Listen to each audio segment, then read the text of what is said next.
We are almost midway through the calendar year, and stocks defied expectations in the first half of 2023. But with sky-high inflation and rising fears of a potential recession, investors are searching for the best summer portfolio plays. Could it be time for defensive stocks to help recession-proof portfolios? Callie Cox, eToro USA investment analyst, and Matt Maley, Miller Tabak equity strategist, are still here with us. So, Matt, let's start with you on this one. Where you think people should be positioning here going into these summer months and this sort of period of uncertainty, although I guess we're always in a period of uncertainty at this point. That's for sure. It's and now with all the stuff going on in the whether it be on the domestic side or the geopolitical side, there's a lot of uncertainty. And I do think playing it a little bit more defensive after this big run is a good idea. I mean, we look at some of these consumer staple stocks. They're not the cheapest things in the world, but they look again a good place to hide, because if the market does rally further, they'll still go up, and you'll be able to take advantage of any further rise in the overall market.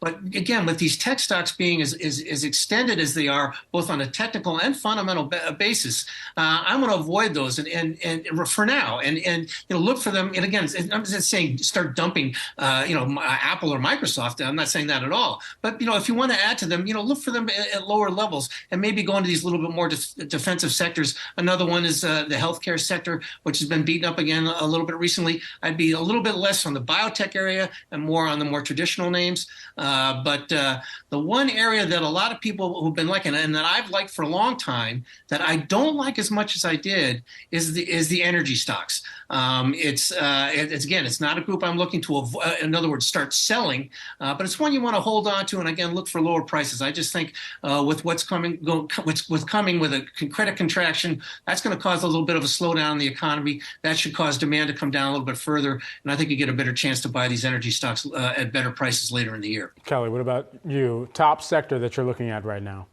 Okay, I'll break it down this way. So I think you need to keep your feet in both camps here, because we are in a bull market that signifies some kind of psychological change. And historically, we've seen a lot of momentum in the first year of bull markets. The S&P has risen an average of 43% in the first year of all bull markets since 1950. That is a tough move to miss out on. So when I think about sectors, I think about the economic trend. The economic trend is pretty clear. The Fed is the economy in a vice, so that makes cyclicals a little less attractive.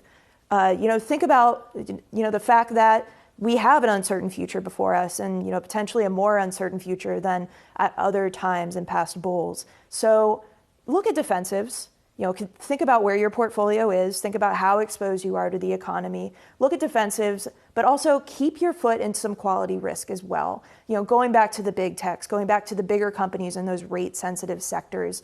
I mean, think about the companies that could survive a recession, and don't be shy about taking on a little bit of risk, because there could be a bigger upside move from here. Nobody really knows. So I know that's a bit wishy-washy, but I think when there's a rotation happening, an obvious rotation, you have to keep yourself in a barbell. We call it a barbell portfolio.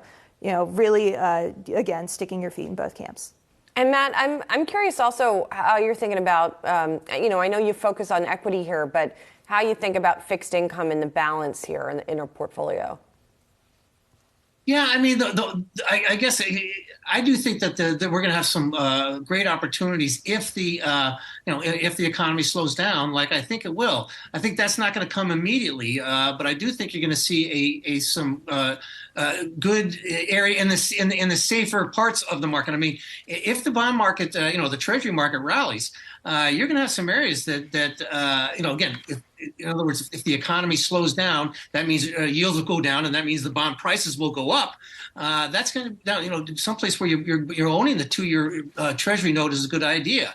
However, if the economy starts to slow down, you got to be careful of the high risk, high yield bonds, things like that. So in the fixed income area, I think you want to pick your spots. I think you're going to get, because yields are going to stay higher for longer, that's probably something we'll get halfway or maybe towards the end of the summer rather than right now. But I do think as the economy slows down, with this credit contraction coming, I think that's going to be a good place to, also be a little bit defensive. We're discussing this as we're about to kick off another earnings season in just a couple weeks here.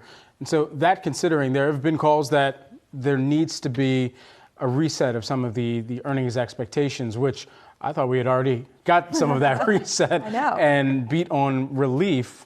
in the most recent earnings season. Are we set to just once again kind of repeat that relief type of rally, even if we were to see companies once again reset or actually just beat on what they had already put out in terms of some of the suppressed guidance that had come out during Q1? Yeah, to me, that almost sounds like the drumbeat of what we've heard before the past few earnings seasons. This is the quarter where we see companies completely, blow it out, or not blow it out of the water, but blow it. Not do as well as people are expecting. But the truth is, PPI, we've seen how PPI has reacted. PPI is, the cost of raw materials to these companies.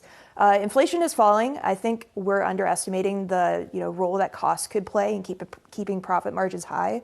So, stepping into this earnings season, I think that there is more optimism compared to past quarters. But at the same time, there is this negative air, feeling in the air around corporate earnings. And companies have surprised us time and time before. The S&P has risen during the past few earnings seasons, mainly because we got too pessimistic. So I think costs will be the theme of this earnings season, and the fact that we are underestimating how well companies are handling costs and what costs mean to margins.